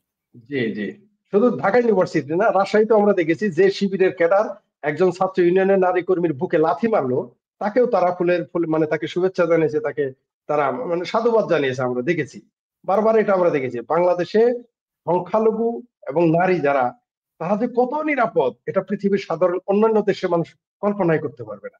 এটা ধারণারও তাদের বাইরে, গবেষণারও বাইরে। জি আপা প্লিজ। এই যে আমাদের কিছু কিছু দর্শক যারা আপনারা মন্তব্য করতেছেন, আপনাদের অসংখ্য ধন্যবাদ। সকল মন্তব্য হয়তো আমরা দেখাতে পারবো না, এগুলো নিয়ে আলোচনা করতে পারবো না, কারণ তাহলে আমাদের মূল আলোচনা হ্যাম্পার হয়ে যাবে। তবে আপনাদেরকে অনেক অনেক শুভেচ্ছা জানাই যে আপনারা যে আমাদের সাথে কমেন্টস করে আমাদের সাথে যুক্ত হয়েছেন, এর জন্য আপনাদের ধন্যবাদ। আমাদের সাবস্ক্রাইব করে আমাদের সাথে থাকবেন। উগ্র জঙ্গিবাদ, মৌলবাদী, সাম্প্রদায়িক অপশক্তি নিপাত যাক, বাংলাদেশ মুক্তি পাক, জয় বাংলা, জয় বঙ্গবন্ধু। জি, সেই জন্য আমাদের স্লোগান। এই 13 তারিখে লকডাউন সফলের ব্যাপারে আবার যদি আপনি কিছু বলেন, যে এটা আওয়ামী লীগ কিভাবে করবে, আর আওয়ামী লীগ বাংলাদেশের মুক্তিযুদ্ধের পক্ষের মানুষের জন্য কি কি বিপদ ঘটাতে পারে ইউনূস সরকার। তারপর আরেকজন নাট্যকার আছে আমাদের, কেউ তাকে আন্ডার মেট্রিক বলে, কেউ তাকে মেট্রিক পাস বলে। আগে আমরা দেখেছি যে চিৎকার করে বলতো, আমরা বাংলাদেশে এখন একজন নোবেল লরিয়েট পেয়ে গেছি, একজন মহাপণ্ডিত পেয়ে গেছি। আবার আন্ডার মেট্রিক বা মেট্রিক পাস মন্ত্রীও বানিয়েছে সরোয়ার ফারুকীকে। মানে এরা আগারটাও খাবে, তলারটাও খাবে, সব দিক দিয়েই তারা স্বপ্নে পাওয়া আমাদের উপদেষ্টা বা মন্ত্রী বা উপদেষ্টা। এখন আপা এই কি কি নাটক আরো ঘটাতে পারে বলে আপনি মনে করেন? এই সরোয়ার ফারুকীও নাটক ঘটাতে পারে, কারণ যেহেতু ওই যে বললেন গোপালগঞ্জে যেহেতু একজন আইন উপদেষ্টা এবং যুবক্রিয়া উপদেষ্টা বসতে পারে, তাহলে এই নাটকের উপদেষ্টা তিশার স্বামী, সেও তো নতুন কিছু ঘটায় ফেলতে পারে, নতুন নাটক উপস্থাপন করতে পারে এই 13 তারিখ। এই বিষয়ে যদি কিছু বলতেন। আচ্ছা, প্রথম হচ্ছে যে এই 13 তারিখে যে লকডাউন, আমি কিছু বিষয় পরিষ্কার করি, এটা কিন্তু আওয়ামী লীগের প্রত্যাবর্তনের জন্য না। মানে বাংলাদেশটা হচ্ছে আমাদের কাছে মুখ্য। বাংলাদেশকে যে পরিস্থিতিতে এখন ফেলে দেওয়া হয়েছে, যে অবস্থায় বাংলাদেশকে নিয়ে যাওয়ার চেষ্টা করা হচ্ছে, বা অলরেডি অনেকটা তারা সফল হচ্ছে আর কি, সেই জায়গা থেকে বাংলাদেশকে তার যে মেইন স্পিরিট, বাংলাদেশের যে আসলে মানে বাংলাদেশটাকে বাংলাদেশের জায়গায় ফিরিয়ে আনার জন্য এই প্রচেষ্টায় আপনারা আশা করছি দেশের বিশেষ করে ঢাকা শহরে যারা একদম সাধারণ মানুষ আছেন তারাও এই যাত্রায় সামিল হবেন এবং যারা জুলাই আগস্টে ভুল করেছিলেন তারাও এটা আমি প্রায়শ্চিত্ত এই শব্দটা আমি বলতে চাই না, তারা নিজের কাছে পরিষ্কার হবার জন্য, আমি জানি যে অনেকে গিল্টি ফিলিংসে ভুগছেন, সেই ফিলিংস থেকে গিল্টি ফিলিংস থেকে উত্তরণের জন্য আপনারা এই প্রচেষ্টা সামিল হবেন। কিচ্ছু করতে হবে না, আপনারা শুধুমাত্র সরকারকে অসহযোগিতা করুন। আপনারা ঘর থেকে বের হবেন না, আপনারা অফিসে যাবেন না, আপনারা স্কুলে যাবেন না, আপনারা কলেজে যাবেন না, এইটুকু করলেই যথেষ্ট। পরিচালনাটা কিভাবে হবে? তাহলে কি সেই শরিয়া আইনের ভিত্তিতে দেশ পরিচালনার পথ উনি ফাঁকা রাখছেন এরকম কিছু? আবার মানে সবকিছু মিলে একটা গুবলেট। আবার বর্তমান আমাদের বাংলাদেশের যে সংবিধান, সেই সংবিধানের অধীনেই কিন্তু তিনি আবার শপথ নিয়েছেন, মানে শপথ নিয়েছেন যে সেখানে আবার আরেকটা ভুল, প্রধান বিচারপতি তখন ছিলেন না, তিনি ছিলেন ক্যান্টনমেন্টে, মাননীয় প্রধানমন্ত্রী শেখ হাসিনা সিগনেচার করেছেন, পদত্যাগ করেছেন, এরকম কোনো কিছু রাষ্ট্রপতিও দেখাতে পারেন নাই। মানে সবকিছু মিলে একটা হজবরল এবং পুরো জিনিসটাই ফেক। একটা মিথ্যাকে ঢাকতে যেমন হাজারটা মিথ্যা বলতে হয়, এখন মোহাম্মদ ইউনূস সেই মিথ্যার ফাঁদে পড়ে গিয়েছে, তার আর উপায় নাই এখান থেকে বের হবার জন্য। নিজেই নিজের ফাঁদে, মিথ্যার ফাঁদে পড়ে গেছে। আপনি ঠিকই বলেছেন, আপনি ঠিকই বলেছেন, সে তার নিজের ফাঁদে নিজেই পড়েছে। আর এই মুহূর্তে আমাদের আপনি জানেন যে ঢাকাতে বিভিন্ন, ঢাকা সহ সারা বাংলাদেশে বিভিন্ন জায়গায় মিছিল হচ্ছে, বাংলাদেশে আওয়ামী লীগ, ছাত্রলীগ, যুবলীগ এবং মুক্তিযুদ্ধের পক্ষের মানুষ, এবং আমরা দেখতে পাচ্ছি ছোট ছোট সেই মিছিলগুলোতে সাধারণ মানুষও ঢুকে পড়তেছে। মিছিলগুলো দেখলেই বোঝা যায় যে এগুলোর ভিতরে সাধারণ পেশাজীবী মানুষও ঢুকে গেছে। এই দুঃসময়ে যখন এইভাবে মানুষ ঢুকে যায়, তাহলে আপনি কি মনে করেন যে সেনাবাহিনী ব্যারাকে ফিরে গেলে এই তথাকথিত সরকার টিকে থাকতে পারবে? আপনার কি মনে হয়? অলরেডি গত বুধবার আমি বলেছি যে হাফ যারা অর্ধেক সংখ্যক সেনা সদস্যরা, সেনাবাহিনী ব্যারাকে ফিরে গেছে। এবং দেখেন ধরপাকড়ও কিন্তু প্রচুর, মানে আমাদের এলাকার একদম সাধারণ যারা মানুষ, নেতা মানে সমর্থক, তাদেরকেও কিন্তু গ্রেফতার করা হচ্ছে। এরপরও মানুষ, মানে আমাদের ছাত্র জনতা, তৃণমূল, আওয়ামী লীগ, তারা কিন্তু ঘরে বসে নেই, সবাই মানে মাঠে নেমে গেছে। আর সেনাবাহিনী পুরো ব্যারাকে ফিরে যাওয়া উচিত। তারপরে প্রথমেই বলি যে আপনাদের অফিসারদেরকে সিভিল আইনে বিচার করা হচ্ছে এবং আপনাদের আইনের প্রতি, সেনা আইনের প্রতি বৃদ্ধাঙ্গুলি দেখিয়ে হাসনাতরা যে পরিমাণ অসম্মানজনক উক্তি আপনাদের সম্পর্কে করেছে, আপনারা কি করে অবৈধ সরকারকে তারপরে আবার সহযোগিতা করছেন? বাকি 50% আপনাদেরকে অবিলম্বে ফিরে যাওয়া উচিত দেশের সাথে, দেশের মানুষের স্বার্থে, কারণ আপনাদের কাছে দেশের সার্বভৌমত্ব রক্ষার দায়িত্ব আপনাদের। সেই দেশকে আপনারা কোথায় নিয়ে যাচ্ছেন? আপনাদের সহযোগিতা মোহাম্মদ ইউনূস কোথায় নিয়ে যাচ্ছে? আর পুলিশ বাহিনীর প্রতি আপনারা বলছি যে আপনারা গ্রেফতার করছেন, হয়তো কিছু আপনাদের করতেই হচ্ছে, আপনারা বাধ্য হচ্ছেন, কিন্তু আপনাদের সহকর্মীর সেই ঝুলন্ত লাশের কথা আপনি ভুলে যাবেন না। আপনি সিরাজগঞ্জে সেই গর্ভবতী যে পুলিশ সদস্য, আপনার বোন, তার কথা আপনি ভুলে যাবেন না। আপনাদের সেই আর্তনাদের কথা আপনারা ভুলে যাবেন না। 460টি থানাকে হামলা করার কথা আপনারা ভুলে যাবেন না। আপনাদের কাছ থেকে অস্ত্র লুট করে আপনাদেরকে হত্যার কথা আপনারা ভুলে যাবেন না।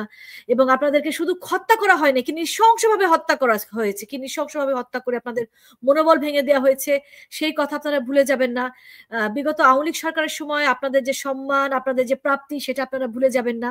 সেই জায়গাতে থেকে, এবং সর্বোপরি এই দেশটা আপনাদের, শুধুমাত্র আমাদের না, সেই জায়গা থেকে আপনারা যতদূর সম্ভব মোহাম্মদ ইউনূসকে অসহযোগিতা করুন। আমরা সম্মিলিতভাবে চেষ্টা করলে কিন্তু এক মুহূর্ত থাকতে পারবে না দেশে। জি জি জি, বাংলাদেশ আওয়ামী লীগের দ্বারা প্রচারিত বিষয়টা একটু পরে শোনাই, তারপর আপনার কাছে আমি ফরহাদ মাজার সম্পর্কে একটি প্রশ্ন করব, খুবই গুরুত্বপূর্ণ প্রশ্ন। আমি আসছি আপনাকে, আমি আপনাকে প্রশ্নটা এখনই রেখে যাই। সেটা হচ্ছে যে তিনি বলেছেন এই সরকার যে ঐক্যমত কমিশন করেছে এটা অবৈধ, অথচ তার স্ত্রী কিন্তু, আবার কেউ কেউ বলে তার গার্লফ্রেন্ড, তার স্ত্রী কিন্তু এখন ক্ষমতা। অদ্ভুত ব্যাপার। এই ভদ্রলোক আবার বলেছেন যে গণতন্ত্রের সাথে রাজনীতির সম্পর্ক নাই, মানে গণতন্ত্রের সাথে শান্তির স্বস্তির সম্পর্ক নাই। যদিও আবার শেখ হাসিনা সরকার ক্ষমতায় থাকতে বলেছিলেন জামাতের সমালোচনা করে ফ্যাসিজম। এই বিষয় নিয়ে আপনার সাথে প্রশ্ন আসবো, তার আগে আমি একটু পরে শুনিয়ে দিই দর্শকদের সাথে। আমাদের বাংলাদেশের মুক্তিযুদ্ধের পক্ষের এবং আওয়ামী লীগের পক্ষের জঙ্গি মব সন্ত্রাসের জনক, অবৈধ অসাংবিধানিক ভাবে ক্ষমতা দখলকারী অর্থ ও ক্ষমতালোভী ফ্যাসিস্ট ইউনূসের পদত্যাগ, অবৈধ আইসিটি আদালতে বঙ্গবন্ধু তনয়া মাননীয় প্রধানমন্ত্রী জননেত্রী দেশরত্ন শেখ হাসিনার বিরুদ্ধে দায়েরকৃত সকল ষড়যন্ত্রমূলক মিথ্যা মামলা প্রত্যাহার ও সকল রাজবন্দীদের মুক্তির দাবিতে 13 নভেম্বর 2025 বৃহস্পতিবার ঢাকার লকডাউন, অফিস আদালত দোকানপাট যানবাহন কলকারখানা বন্ধ করে একাত্ম হন, অবৈধ ক্ষমতা দখলকারী ইউনূসকে পদত্যাগে বাধ্য করুন। 10, 11, 12, 13 নভেম্বর সোম, মঙ্গল, বুধ ও বৃহস্পতিবার সারা দেশে সকল জেলা উপজেলা বিক্ষোভ ও প্রতিবাদ মিছিল করুন। শেখ হাসিনার কিছু হলে সারা বাংলায় আগুন জ্বলবে।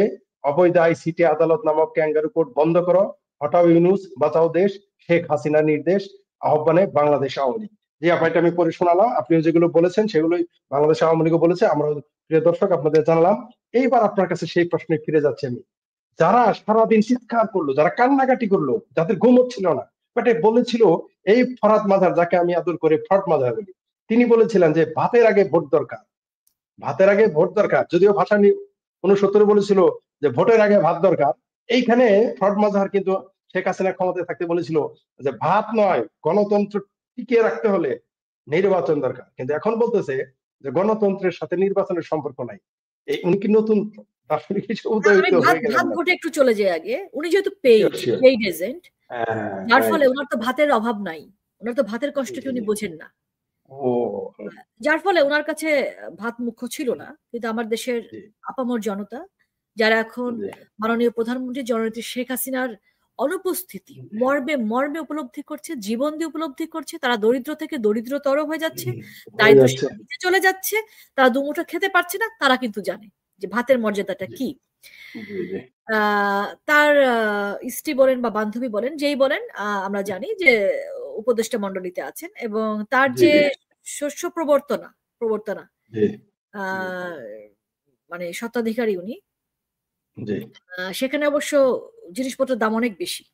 আমি চাল 200 টাকার তেল 400 টাকা, জি আমি জানি। ভয়াবহ। লাল চালের দাম দেখবেন যে বাইরে কত আর সেখানে কত। কাজেই ওই যে যেটা বললাম যে উনি তো ওই মর্মটা বোঝেন না। হয়তো 50 টাকা কেজি চাল উনি বিক্রি করেন 250 টাকা, উনি তো ওখান থেকে 200 টাকা বেশি মুনাফা অর্জন করছেন। কোনোদিনও আপনি দেখবেন না, দেখেন তো যে কোনো দিনও ফরহাদ মাজার বলেন, ফরিদ আক্তার বলেন, দেশের জনমানুষের সাথে তাদের কোন রকম সম্পৃক্ততা ছিল? তারা আবরণে বাহ্যিকভাবে আপনার মনে হতে পারে যে খুবই সিম্পল লাইফ লিড করেন, এটা তার বেশ, এটা তার জাস্ট একটা আবরণ, প্রকৃত পক্ষে না।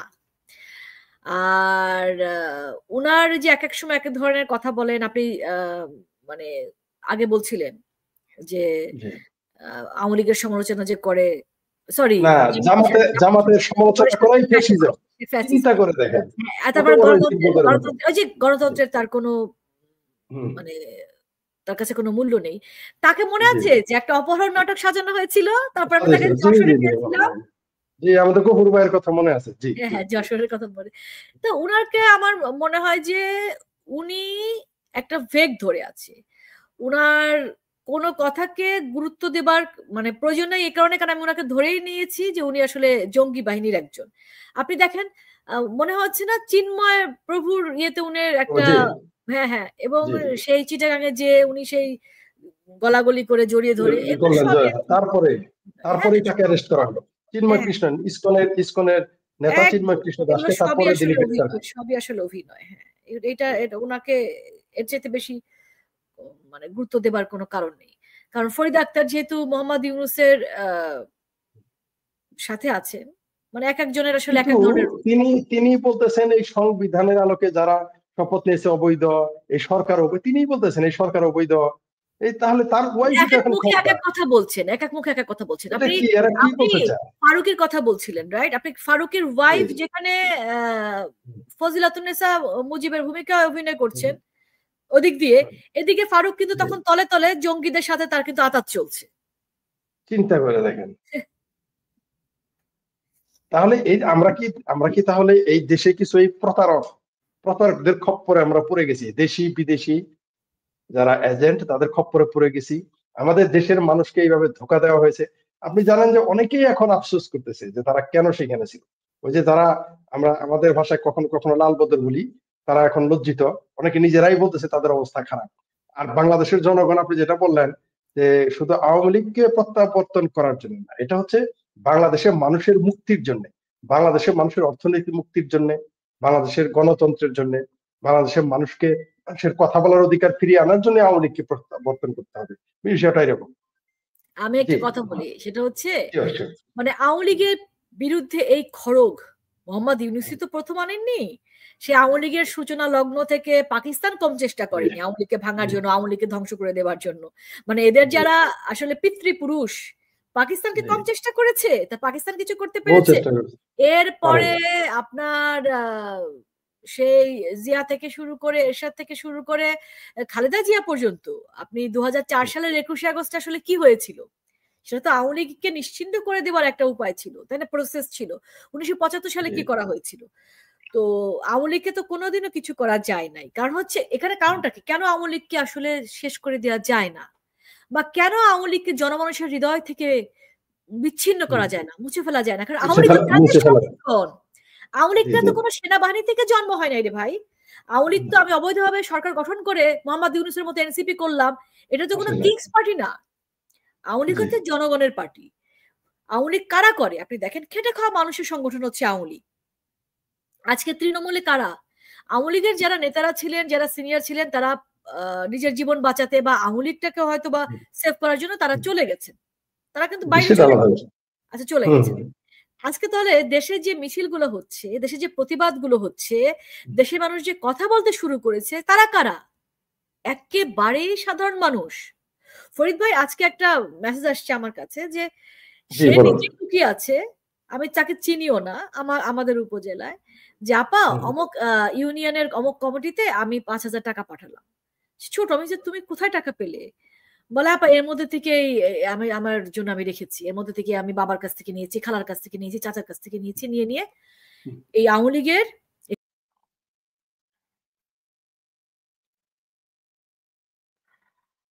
আসসালামু আলাইকুম প্রিয় দর্শক, আমিরুল মোমিনিন মানিক আপনাদের প্রত্যেককে আমন্ত্রণ জানাচ্ছি চেঞ্জ টিভির লাইভ পর্যালোচনায়।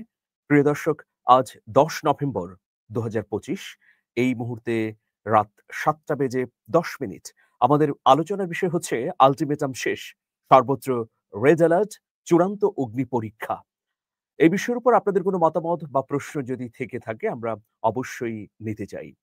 দর্শক, আপনারা জানেন যে রাজনৈতিক দলগুলোকে দেয়া সরকারের আলটিমেটাম শেষ হয়েছে, 7 দিন অতিবাহিত হয়েছে। কিন্তু এই 7 দিনের মধ্যে রাজনৈতিক দলগুলো কোনো ধরনের ঐকমত্য বা সমঝোতায় আসতে পারেনি।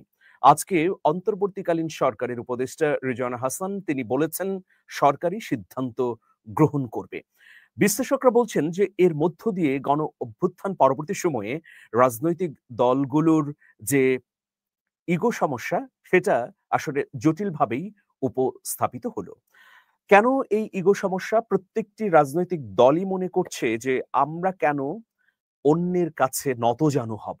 এই যে চিন্তা, এই যে ভাবনা বা এই যে মনস্তাত্ত্বিক দ্বন্দ্ব, সেটার কারণেই আসলে এই রাজনৈতিক সংকটটি তৈরি হয়েছে। মোটা দাগে খুব বড় যে বিভেদ আছে তাও বলা যাবে না, আবার বিভেদগুলোকে একেবারে ছোট করে দেখারও কোনো উপায় নেই।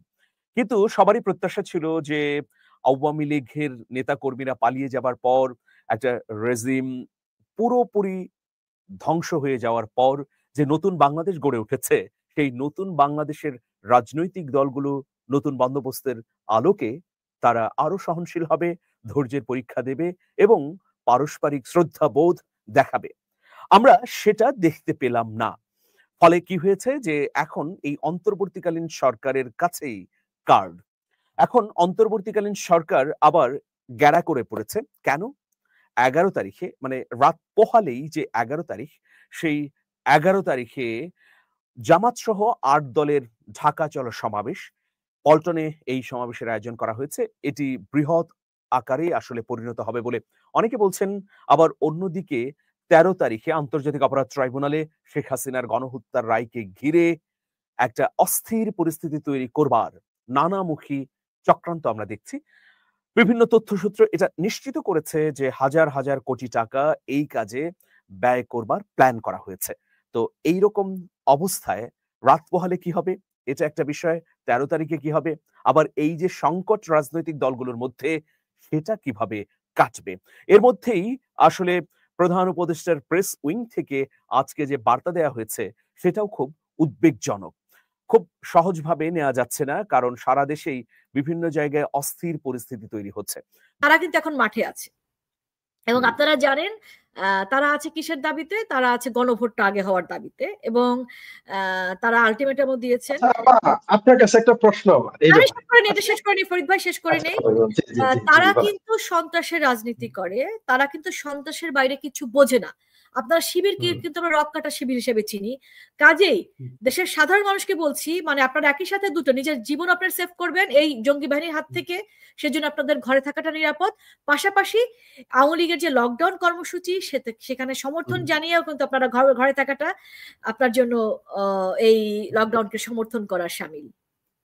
ধন্যবাদ আপনাকে। আপনার কাছে যে প্রশ্নটা আমার, এই যে আপনি বললেন ৮ দলীয় জোট, ইসলামী জোট তথাকথিত, আবার বিএনপি মাঠে, হেফাজত মাঠে। আচ্ছা, আওয়ামী লীগ তো অবৈধ ইউনূস সরকারের বিরুদ্ধে লকডাউন ঘোষণা করেছে, বিএনপির কি সমস্যা? এতে জামাতের কি সমস্যা? তবে কি তারাই সরকার চালাচ্ছে?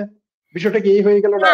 আপনার জামাতের এজেন্ডা তো আবার আলাদা, মানে তারা যেটা দেখাচ্ছে যে তারা গণভোট চাচ্ছে সংসদ নির্বাচনের আগে। বিএনপির সঙ্গে তাদের এখানে এত মতবিরোধ